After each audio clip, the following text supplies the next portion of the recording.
Buen día para todos, mi nombre es Santiago Orozco, yo soy médico residente del posgrado en Anestesiología de la Universidad de Caldas. Vamos a hablar entonces sobre el uso de técnicas regionales para procedimientos llevados a cabo bajo videotoracoscopia, y eso lo vamos a hacer basándonos en un caso clínico sobre una lobectomía segmentaria llevada a cabo bajo anestesia regional, y a partir de este caso y alrededor de este vamos entonces a ir mencionando varios puntos importantes. Resulta entonces que desde mediados de la década del 2000 aproximadamente ha habido un desarrollo continuo de técnicas quirúrgicas torácicas, desde multiportales y uniportales mínimamente invasivas, que han permitido una recuperación postoperatoria más rápida y con menos morbimortalidad. Por lo general, el manejo anestésico para pacientes sometidos a cirugía de tórax involucraba la anestesia general, con una intubación endotraqueal, ya sea utilizando un tubo endotraqueal de doble luz o un tubo de una sola luz con un bloqueador bronquial, por ejemplo. Pero con el advenimiento de estos nuevos procedimientos quirúrgicos también se han diseñado nuevas técnicas anestésicas para tratar de minimizar la morbimortalidad perioperatoria debido o derivado del manejo anestésico, como puede ser el uso de la intubación o la ventilación mecánica en estos pacientes, como ya lo vamos a ver. Y una técnica que ha venido ganando popularidad, evitando la intubación y la ventilación mecánica, pues es el uso de técnicas regionales, como ya lo vamos a ver. Es así entonces como los objetivos de esta charla los vamos a mirar a través del caso clínico que vamos a mencionar, y están recordar la valoración del paciente sometido a cirugía de tórax. Vamos a mirar las ventajas de la anestesia regional en cirugía de tórax con respecto a la anestesia general. Hay que recordar algo sobre la anatomía de la pared torácica, y esto es importante porque de acuerdo a esto vamos a mirar qué es lo que vamos a hacer y para qué lo vamos a hacer, y vamos a mirar entonces qué técnicas de anestesia regional podemos utilizar. Y como lo vamos a ver en el caso clínico, vamos a derivar un punto de debate si es lo mismo o qué nos dice la evidencia sobre hacer inyecciones a nivel único o a nivel multinivel o binivel, dependiendo del bloqueo que vayamos a hacer. Tenemos entonces nuestro caso clínico. Se trata de un paciente de 70 años quien consulta por un cuadro clínico de disnea progresiva de medianos a pequeños esfuerzos. Eso asociado a otros síntomas como astenia, dinamia, algunos picos febriles asociados. Resulta que al paciente le mandan una tomografía de tórax que evidencia una lesión nodular bien definida de aproximadamente 14 milímetros en el lóbulo superior derecho.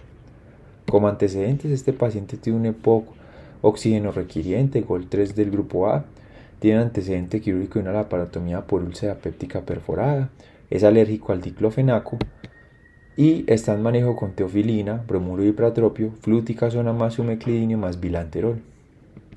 Con respecto a su funcionalidad, este paciente tiene un Bartel de 100, más de 4 mets y un NIHA de 2 aproximadamente.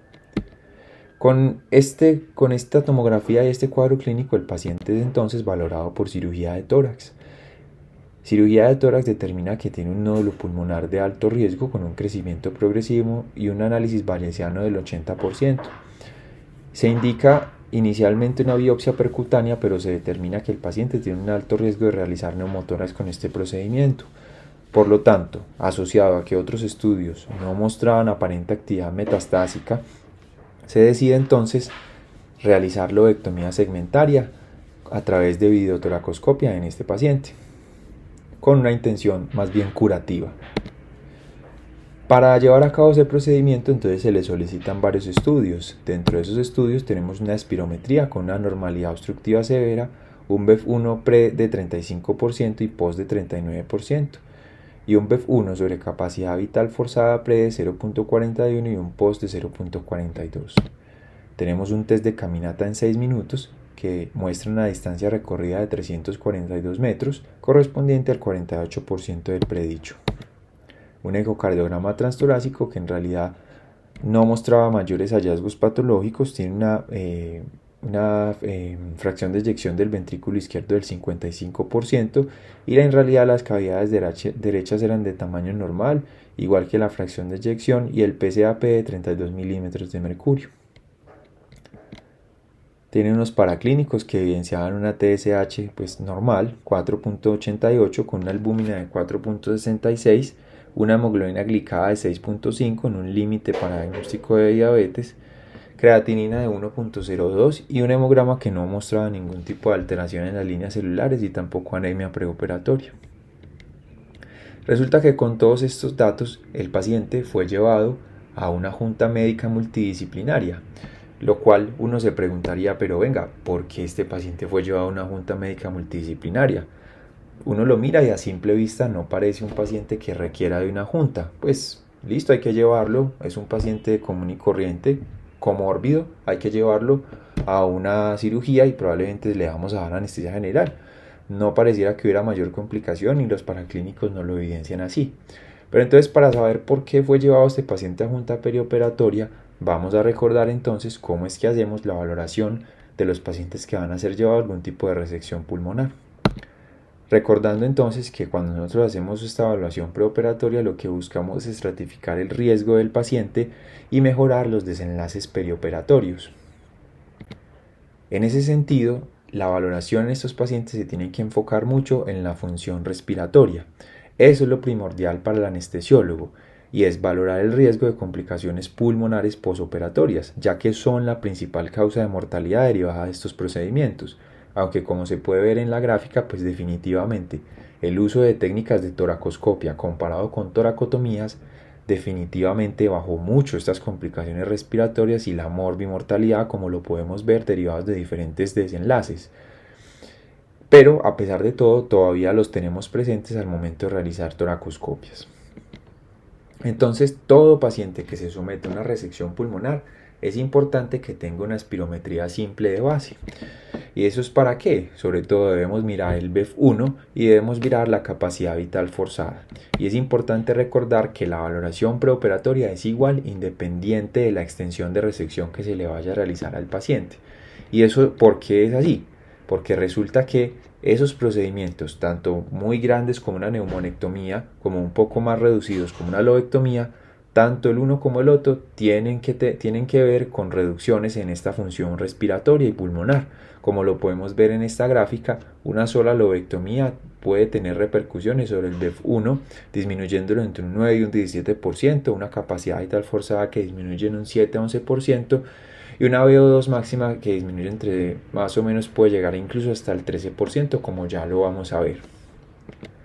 Entonces, cuando hacemos la valoración preanestésica de este tipo de pacientes que van a ser sometidos a una resección de un segmento pulmonar, pues es útil que valoremos la función respiratoria en tres áreas principales. Uno es la mecánica respiratoria, dos es la función del parénquima pulmonar y tres la interacción cardiorrespiratoria. Cuando hablamos de la función mecánica del pulmón, pues muchos test de mecánica respiratoria nos pueden mostrar cierta relación con los desenlaces que pueden ocurrir post-toracotomía. Y dentro de esos tenemos el BEF1, tenemos la capacidad vital forzada, está también la ventilación máxima voluntaria, entre otros, pero en este caso nos vamos a centrar en el BEF1. De todos estos, la prueba única más válida para las complicaciones respiratorias posteriores a la toracotomía es definitivamente el BEF1 posoperatorio previsto, que lo determinamos con la siguiente fórmula, y es importante que lo expresemos siempre como un porcentaje de volúmenes predichos, porque de esta forma se trata de corregir para la edad, el sexo y la talla del paciente. Y lo vamos a hacer entonces a través de esta fórmula, que es 1 menos porcentaje de tejido funcional pulmonar removido sobre 100. Y ese tejido, ¿cómo lo vamos a determinar? Pues dependiendo del número de subsegmentos de cada lóbulo, para tratar de calcular definitivamente este BEF1 posoperatorio predicho. ¿Por qué es importante entonces este BEF1 posoperatorio predicho? Porque es que de acuerdo al resultado podemos tratar de predecir qué complicaciones va a tener el paciente. Cuando tenemos un BEF1 posoperatorio por encima del 40%, hay menores complicaciones respiratorias por resección. Cuando está por debajo del 40% se empiezan a ver complicaciones posoperatorias, y definitivamente por debajo del 30% es un requerimiento muy alto de que probablemente ese paciente va a salir con ventilación mecánica, y de ahí todos los desenlaces que se van a derivar de esto.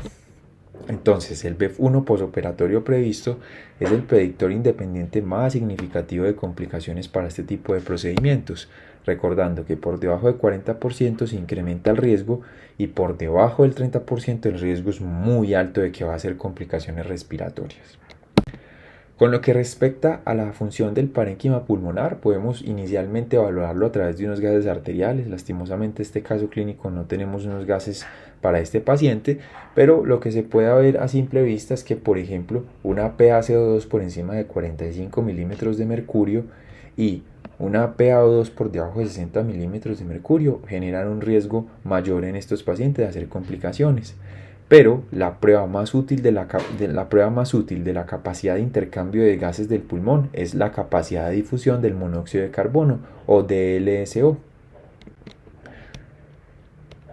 Y cuando hablamos de la interacción cardiopulmonar, pues digamos que el consumo máximo de oxígeno o VO2 máximo es el predictor más útil del resultado posterior a la toracotomía. E incluso se ha sugerido que un VO2 máximo por debajo del 60% del valor previsto es un umbral para generar mayor riesgo.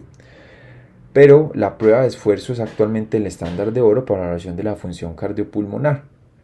Y nosotros podemos tener, digamos que ciertos otros estudios que nos pueden generar una aproximación de este VO2 máximo, como lo puede ser la caminata de 6 minutos. ¿Y cómo lo podemos hacer para tratar a través de esto obtener un aproximado de nuestro VO2 máximo? Pues lo que hacemos es coger lo que caminó el paciente, lo dividimos sobre 30, eso nos va a dar los mililitros kilogramos sobre minuto. Sabemos entonces que si nos da menos de 15 mililitros sobre kilogramos sobre minuto es un riesgo y que incluso lo consideran como inaceptablemente alto, precisamente por el riesgo que tiene de complicaciones respiratorias. Este es entonces un resumen muy breve de lo que debe ser, y basado en estos 3 puntos que ya mencionamos, lo que debe ser la evaluación de los pacientes que van a ser sometidos a resecciones pulmonares. Para nuestro paciente entonces, viendo esto, tenemos un BEF1 preoperatorio del 35%, que de acuerdo al cálculo que se hace con la fórmula que ya miramos, tiene un BEF1 posoperatorio predicho para una resección del lóbulo superior derecho que nos queda en 25%. Como pueden ver, está por debajo del 30%, significa que el riesgo de complicaciones respiratorias y el riesgo de que este paciente quede bajo ventilación mecánica es muy alto. Lo otro es que tenemos otros scores también importantes como el ARISCAT, que nos da 35 puntos de riesgo intermedio, 13.3% para complicaciones respiratorias mayores posoperatorias y un NSQIP que nos da unas complicaciones serias del 15%, neumonía del 15% e incluso muerte del 3%. Como podemos ver, este paciente con todos estos procedimientos sumado en una prueba de caminata de 6 minutos que demostró solo un 48% del predicho, es decir, por debajo del 60%, definitivamente nos da para saber que este paciente tiene un muy alto riesgo de hacer complicaciones posoperatorias, sobre todo derivadas de la parte respiratoria. Y es por esto entonces que en la Junta Médica Perioperatoria se tomó la decisión de que idealmente este paciente sí debería ser llevado a un procedimiento, ya que sus intenciones eran curativas, no tenía metástasis, pero que lo ideal sería hacerlo bajo técnicas de anestesia regional donde se evitara la intubación y la ventilación mecánica. Entonces, viendo eso, vamos a ver por qué debemos considerar o qué razones tenemos para considerar la anestesia regional para la videotoracoscopia como una buena opción de técnica anestésica. ¿Qué ventajas tenemos entonces? Pues uno, ya lo habíamos hablado, vamos a evitar la intubación. Y al evitar la intubación, sobre todo cuando lo hacemos con esos tubos doble luz que a veces se puede traumatizar, pues precisamente evitamos traumatismos de la vía aérea y lesiones derivados de estos o complicaciones derivadas de estos, como pueden ser lesiones en las cuerdas vocales, lesiones en la laringe, rupturas traqueobronquiales o incluso el dolor de garganta que puede derivarse de este procedimiento. Lo otro importante es que vamos a evitar la ventilación mecánica. ¿Por qué es importante esto? Porque al evitar la ventilación mecánica hay que recordar que esta induce tensión mecánica por el estiramiento y la distensión de las células alveolares, tensión en descizallamiento debido a la apertura y el colapso de los alvéolos distendidos y aumento de la resistencia vascular pulmonar. Y estos cambios patológicos pues contribuyen al deterioro del intercambio de gases después de la cirugía de tórax, lo que contribuye a las complicaciones pulmonares posoperatorias, que incluyen hipoxemia, neumonías, atelectasias o síndromes de dificultad respiratoria aguda. Lo otro es que la lesión pulmonar asociada al ventilador ocurre más o menos en el 4% de las resecciones pulmonares mayores, con una tasa de mortalidad muy alta. Y si no se puede evitar la ventilación mecánica en caso de conversión eh, a, a una videotoracoscopia, pues también es importante considerar que debemos recordar las estrategias de ventilación protectora con volúmenes tidales bajos, concentración de oxígeno inspirado fraccional más bajo, maniobras de reclutamiento, aplicación de ventilación con presión positiva al final de la expiración y presiones máximas bajas en las vías respiratorias en el caso pues de que tengamos que intubar o ventilar a estos pacientes. Lo otro importante es que en pacientes con respiración espontánea que son sometidos a videotoracoscopia, es decir, que no están intubados, la presión intratorácica negativa en el tórax ipsilateral pues se pierde debido al neumotórax, causado por el acceso quirúrgico, ¿cierto?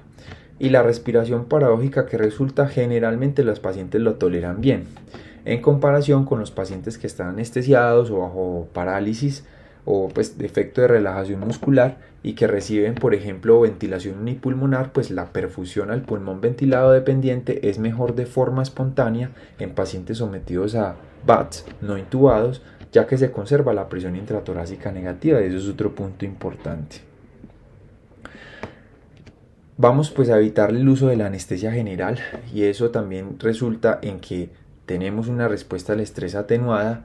Y lo otro es que con el uso de anestesia general, sobre todo principalmente con el uso de inhalados, aunque también puede ser con técnicas de anestesia total intravenosa, se va a generar una atenuación de la vasoconstricción pulmonar hipóxica, que sabemos que en este tipo de procedimiento y sobre todo por la posición es muy importante mantenerla conservada.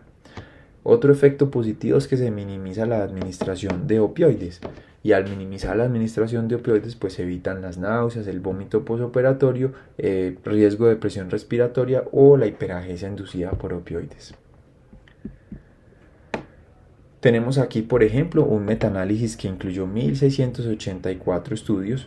Hay que decir que los estudios que se tienen como revisiones sistemáticas o metaanálisis están principalmente basados en estudios retrospectivos, por lo cual hace que la evidencia o la calidad de evidencia sea de baja a moderada, y como vamos a ver hay una heterogeneidad alta, lo cual a pesar de que no sea la mejor calidad de la evidencia, sí digamos nos permite tomar ciertas decisiones sobre estas técnicas anestésicas, ¿cierto? En este caso tenemos este metaanálisis que incluyó 1684 casos, principalmente estudios derivados de series de casos o reportes de casos clínicos, donde entonces podemos observar que este tipo de pacientes, cuando se comparaban los pacientes que estaban intubados versus los que no eran intubados, pues definitivamente los no intubados se tradujeron en menor tasa de complicaciones posoperatorias, menor tiempo en la sala quirúrgica, menor estadía hospitalaria y por supuesto menor colocación del tubo a tórax, lo que disminuye las complicaciones derivadas de este. Y lo otro es que estos pacientes tenían menores scores de dolor, lo cual genera ciertas ventajas entonces de los pacientes que los pacientes intubados versus los no intubados. Tenemos este otro estudio que es un metaanálisis entonces, donde se comparó las técnicas de no intubación versus intubación para videotracoscopia de cirugías de resección pulmonar mayores para pacientes con cáncer de pulmón.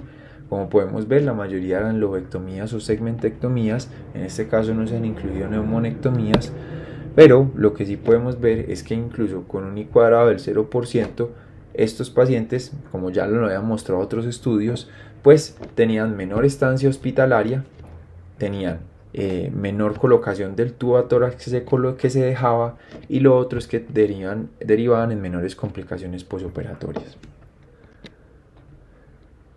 Este es otra revisión sistemática donde básicamente Rosbaugh y colaboradores informaron que en el 27% de los pacientes que miraron, la cirugía torácica no intubada redujo las complicaciones pulmonares como la telectasia, el derrame pleural y la exudación pulmonar.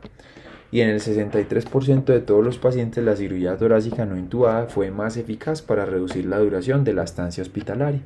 Como les mencioné, todos estos reportes o estos estudios de revisiones sistemáticas tienen estas limitaciones y es que la mayoría se basan en estudios retrospectivos y eso es importante considerarlo siempre porque tienen una baja calidad ya que digamos que el riesgo de bias de estos estudios retrospectivos pues no es el mejor.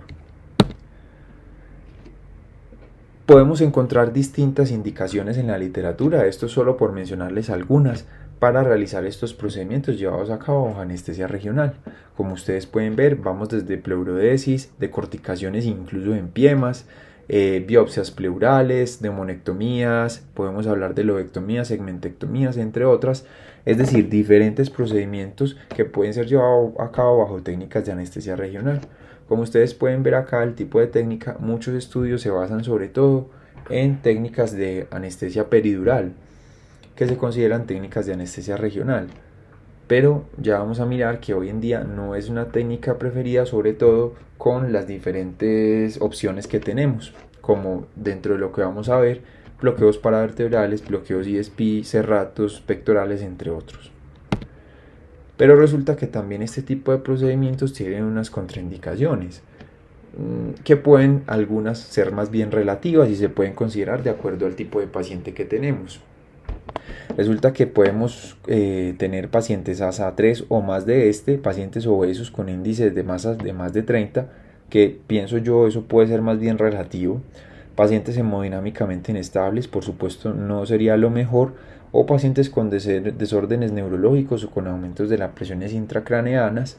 Lo mismo pacientes que tengan ya una hipoxemia preexistente severa, aunque esto también puede ser relativo, ya que como vimos, este tipo de procedimientos llevados a cabo bajo anestesia regional podrían resultar en menores complicaciones respiratorias. Por supuesto, otras contraindicaciones derivadas de las técnicas regionales, como lo puede ser el paciente con coagulopatía o paciente que esté anticoagulado y no se haya revertido, y pacientes sobre todo también que tenga altas presiones de la vía aérea, puede ser dificultoso la realización de este tipo de técnicas. Y otro punto a considerar es cuándo vamos entonces a mirar si mi paciente está bajo técnicas de anestesia regional, cómo y cuándo lo vamos a convertir a anestesia general. Algunos de estos es cuando el paciente está presentando una hipoxemia severa, inestabilidad hemodinámica o tiene cambios en el análisis de ácido base que preferiblemente yo tendría que tener intubado al paciente para tener o tratar de compensar ciertos de estos cambios, ¿cierto? Lo otro es que el paciente, pues a pesar de incluso la sederación, genere excesivos movimientos que me estén perjudicando el progreso de la cirugía.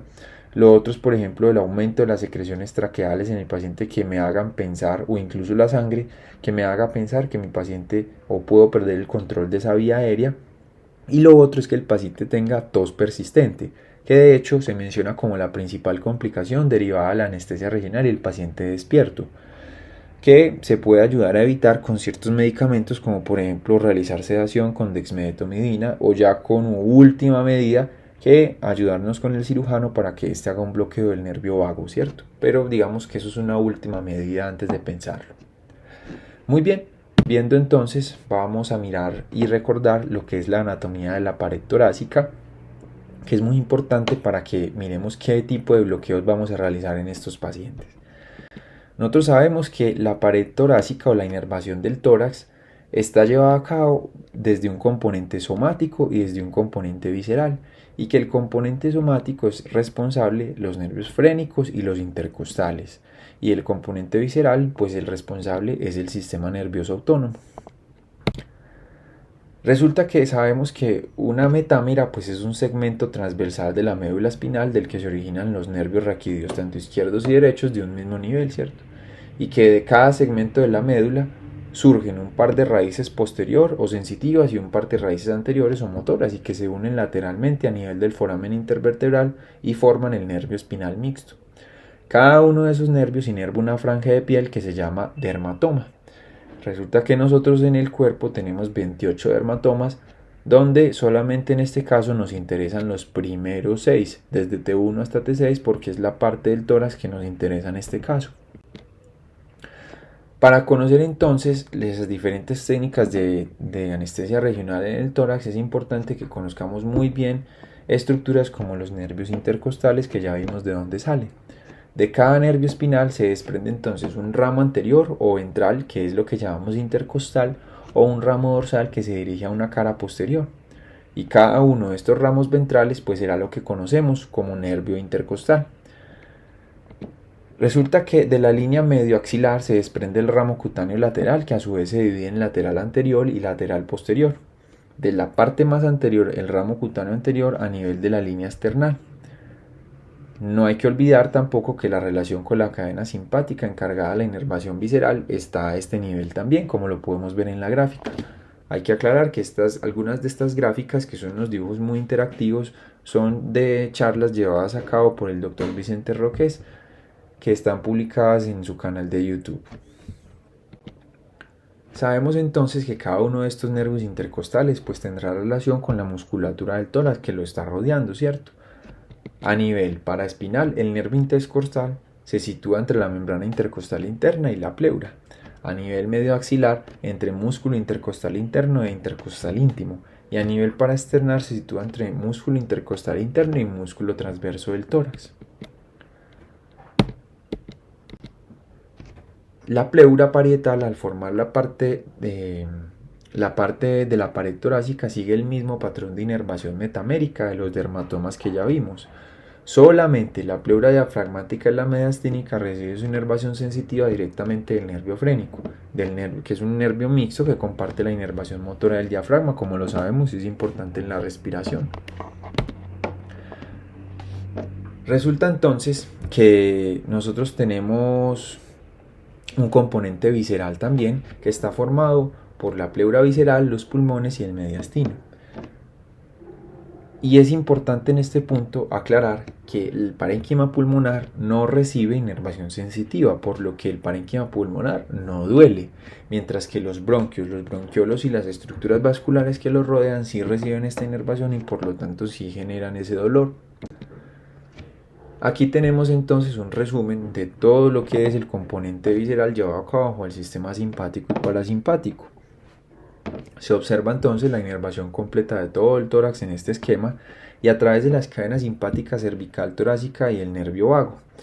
Resulta que los ganglios simpáticos desde T1 hasta T4 contribuyen con fibras que forman plexos pulmonares anterior y posterior. Solo el plexo pulmonar anterior recoge la sensibilidad visceral del contenido de tórax y eso es importante tenerlo en cuenta. Es decir, que si nosotros queremos generar una adecuada anestesia, nosotros tenemos que generar un bloqueo tanto del componente somático como del componente visceral. Esto se puede hacer ya sea bajo técnicas de anestesia epidural, como lo podemos ver en esta gráfica del doctor Vicente Roques, que nos va a generar un bloqueo metamérico bilateral. Lo podemos generar un bloqueo metamérico unilateral con bloqueos paravertebrales, por ejemplo, o ya basándonos en bloqueos faciales o bloqueos intercostales, dependiendo de qué nervios o qué ramas queremos bloquear. Bien, ya habiendo visto esto, entonces, ¿qué técnicas se podrían considerar?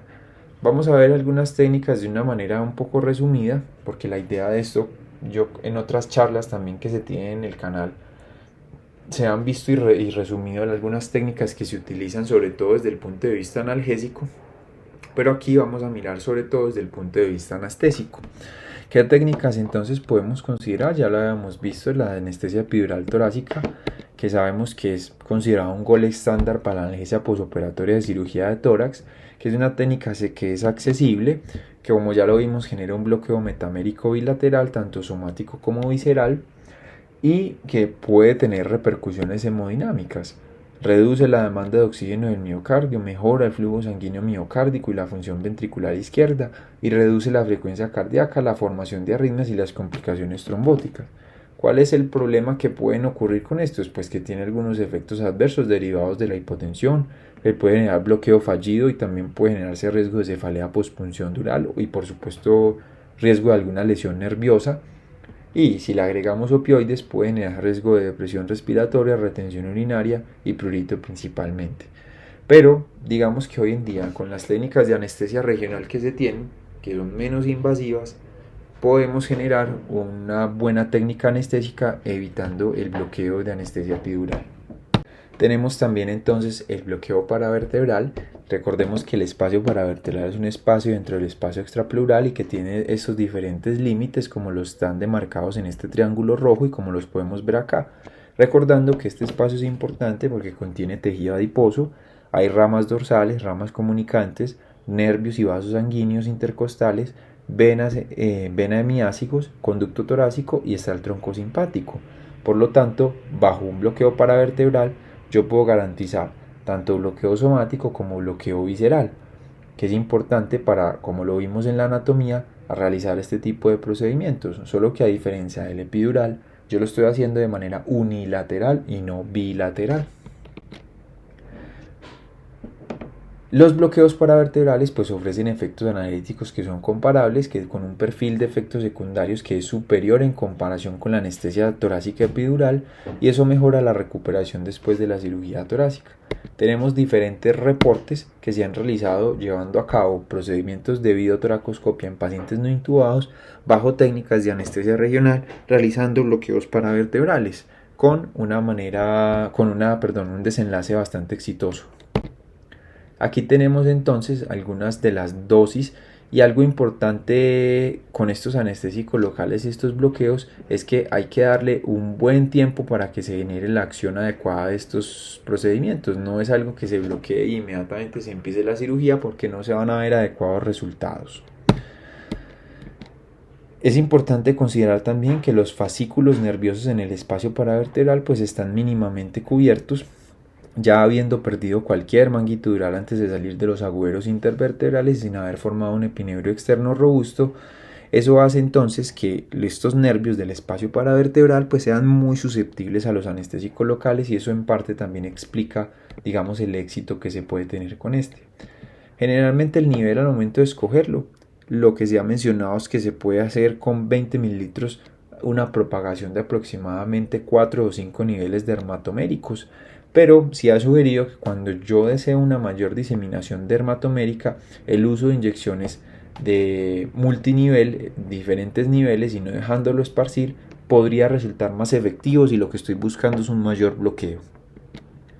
Estas son algunas pues de las diferentes abordajes que se pueden tener al momento de hacer este tipo de bloqueo, que puede ser una orientación longitudinal o orientación transversa, pero como podemos ver, uno de los riesgos que implica este bloqueo es que está muy cerca de la pleura, por lo tanto hay que tener experticia en el manejo del transductor y el manejo de la aguja, siempre observando la punta de la aguja, porque podemos fácilmente puncionar la pleura y realizar un neumotórax y una complicación en estos pacientes. Tenemos también entonces el bloqueo erector de la espina. Este bloqueo erector de la espina sabemos que es un bloqueo interfacial. La idea es que se disponga la aguja entre el erector de la espina y la apófisis transversa y se vea la dispersión del anestésico local en este espacio. Hoy en día sabemos que no sabemos a ciencia cierta cómo funciona exactamente el bloqueo erector de la espina, pero hay diferentes estudios cadavéricos, sobre todo en cadáveres, que nos han permitido mirar cómo es la dispersión del bloqueo erector de la espina y del anestésico local, y que nos permite presumir cuál podría ser su mecanismo de acción y por qué se explica que este bloqueo regional nos genere tanto un bloqueo somático como un bloqueo visceral. Tenemos este estudio donde participó incluso también el doctor Mauricio Forero, que fue el que inicialmente describió el bloqueo erector de la espina, donde se encontró bajo estudios de resonancia magnética que el bloqueo ESP, cuando se realiza a un nivel torácico de T5, puede reportar dispersiones del anestésico local que pueden ir de manera craneocaudal, que incluso pueden llegar desde T3 hasta tan bajo como el E2, como lo podemos ver en la siguiente gráfica, ¿cierto? Lo cual genera que un volumen de mínimo 20 mililitros nos puede generar una adecuada dispersión. Lo que sí es claro es que esa dispersión no siempre es predecible y no podemos asumir o no podemos saber con certeza, a pesar de mirarlo, que todos estos niveles hayan sido adecuadamente captados por el anestésico local. Tenemos otro estudio muy bonito de estudios de imágenes por resonancia magnética y estudios a través de imágenes cadavéricas, de anatomía cadavérica, de cómo puede ser esta dispersión del bloqueo erector de la espina, comparándolo por ejemplo con un bloqueo retrolaminar. Aquí podemos encontrar las diferencias de cómo se dispersa el bloqueo erector de la espina comparado con el bloqueo retrolaminar, donde haciendo un bloqueo erector de la espina yo puedo tener también dispersión hacia músculos intercostales internos y músculos intercostales externos, lo que me podría generar entonces digamos, captar diferentes nervios intercostales, que es lo que yo a la larga estoy buscando dentro de mi bloqueo somático. En la otra mano, en estos estudios cadavéricos, pues también lo que se pudo observar es que el hecho de colocar 20 mililitros de anestésico local a un nivel aproximado de T5 se muestra una propagación de aproximadamente 5 niveles de manera creudocaudal y que se muestra propagación en el plano intercostal y también en otros planos como el epidural, es decir, hacia espacio paravertebral, y también incluye espacio hacia cadenas simpáticas, lo que podría explicar el efecto que puede tener sobre el componente visceral, como ya lo podemos ver. Y estos son algunos de entonces los reportes que se pueden tener de distribución del anestésico local del ISP comparado con el bloqueo retrolaminar, que como podemos ver varía dependiendo de si es a nivel del espacio epidural, a nivel del foramen neural o a nivel del espacio intercostal. Este es un reporte de caso bastante interesante donde se llevó a cabo una toracoscopia en paciente no intubado para una resección pulmonar combinando tanto el bloqueo erector de la espina como el bloqueo paravertebral, que como podemos ver en esta imagen, y de hecho se realizó con éxito, que es una técnica diferente. Normalmente digamos que uno podría pensar en que estaría más bien en la duda entre utilizar bloqueo paravertebral versus erector de la espina, pero como podemos ver, el pensar usar distintas técnicas juntas podría también ser útil. Y es así como también tenemos el bloqueo del serrato anterior. Aquí este bloqueo del serrato anterior, pues que uno de sus principales objetivos es coger el nervio torácico largo que está inervando el serrato anterior precisamente, pero este bloqueo se puede hacer en diferentes planos, ya sea superficial al músculo serrato anterior entre los músculos dorsal ancho y serrato anterior, o profundo al músculo serrato anterior entre el músculo serrato anterior y los músculos intercostales y las costillas. Se puede realizar en el área delimitada por las líneas axilares anterior y posterior y las costillas desde la segunda hasta la séptima, que de hecho es más o menos lo que uno esperaría de dispersión del anestésico, ¿cierto? Resulta que este es un estudio también llevado a cabo en estudios de cadáveres, pero también basándonos en imágenes de reconstrucción 3D de cómo podría ser la dispersión del anestésico local, y no solo eso, sino comparando cómo es un solo bolo de 20 mililitros a determinado nivel, comparándolo con dos bolos, es decir, binivel, para mirar cómo podría ser la dispersión de ese anestésico. Como podemos ver entonces, una técnica de inyección de alto volumen, 40 mililitros divididos entre dos niveles, es decir, binivel, puede proporcionar una distribución más amplia que una inyección de menor volumen, de 20 mililitros en un solo nivel, para alcanzar la pared torácica anterior y la axila. Digamos que eso nos puede dejar en entrevisto que podríamos intentar realizar un bloqueo binivel y no solo dejar dispersar el anestésico, que podría pensarse que genera mejor dispersión de este y por lo tanto un mejor efecto. Por supuesto, esto hay que demostrarlo en estudios y ensayos aleatorizados que todavía hacen falta en este tipo de referencias. Aquí tenemos para mostrarles una comparación de qué es los nervios que nosotros queremos coger cuando hacemos un bloqueo PEG1, PEG2 comparado con un serrato anterior. Aquí les doy un cuadro muy interesante que nos permite ver estas diferencias de cuando hacemos un bloqueo serrato o hacemos un bloqueo PEG2, ¿cierto? Y para qué tipos de procedimientos lo podemos utilizar. Siguiendo entonces con nuestro caso clínico, este paciente, como ya sabemos, se tomó la decisión de llevarlo bajo anestesia regional. ¿Qué fue lo que se hizo entonces? Lo que se hizo fue hacer un bloqueo del plano erector de la espina, pero no a un solo nivel y dejándolo dispersar, sino que se realizó una técnica multinivel. Se mezcló 10 cc de bupivacaína simple al 0.5% más 10 cc de lidocaína simple al 2%, y lo que se hizo fue colocar 5 cc a nivel de T7, 5 cc a nivel de T6 y 5 cc a nivel de T5, perdón. Y lo otro es que se hizo un bloqueo del plano serrato anterior y también multinivel, no se dejó dispersar. Se mezcló 10 cc de bupivacaína simple al 0.5% más 10 cc de lidocaína simple al 2%, realizando 5 cc a nivel de quinta costilla, 5 cc a nivel de cuarta costilla y 5 cc a nivel de tercera costilla. Como pueden ver, es una técnica que es diferente a lo que se ha planteado desde las técnicas originales, que normalmente lo que uno hace es dejar dispersar el anestésico. Pero ¿cómo nos fue con este paciente? Este paciente lo único que se utilizó fue una oxigenación con máscara facial y se le pegaron unos electrodos de profundidad anestésica para medirlos a través del setline, y se utilizó sedación con propofol y remifentanil TCI a los siguientes niveles, mostrando una adecuada estabilidad durante todo el intraoperatorio de este paciente y sin requerir ningún otro tipo de procedimiento invasivo o incluso pensar en llegar a intubar al paciente porque no se podía llevar a cabo el procedimiento. Como podemos ver en estas imágenes, esto fue la posición del paciente para el procedimiento. Aquí está con su máscara facial, está con sus sensores de profundidad anestésica a través del setline.